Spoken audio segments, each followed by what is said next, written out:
Praise the lord. కీర్తనలు 85:7 చదువుకుందాం.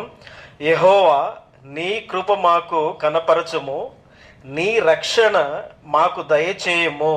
దావీదు తాను పాపం చేసినప్పుడు కూడా బత్షెబతోను వ్యభిచారం చేసినప్పుడు దేవుని కృప కోసం, దేవుని రక్షణ కోసము వేడుకున్నాడు. గొలియాతుతో యుద్ధం చేయడానికి కూడా దావీదు దేవుని రక్షణ, దేవుని కృపను వేడుకున్నాడు. సౌలు దావీదును చాలా ఇబ్బంది పెడుతున్నప్పుడు కూడా దావీదు దేవుని కృప కోసము, దేవుని రక్షణ కోసము ప్రార్థన చేశాడు, వేడుకున్నాడు. దేవుడు దావీదును ప్రతి క్షణము కాపాడుకుంటూ రక్షిస్తూ తన కృప చూపిస్తూ వచ్చాడు. అలానే దేవుని నమ్ముకొని జీవిస్తున్న దేవుని ప్రజలైన మీ మీద కూడా దేవుడు, మీరు పాపం చేసినప్పుడు కనికరం చూపిస్తాడు. మీకు ఏదైనా కష్టకాలం వచ్చినప్పుడు ఖచ్చితంగా మీ మీద కనికరం చూపిస్తాడు. పిల్లలకి కష్టం వచ్చిందంటప్పుడు తల్లిదండ్రులు కృప చూపించకుండా ఉంటారా? దేవుడు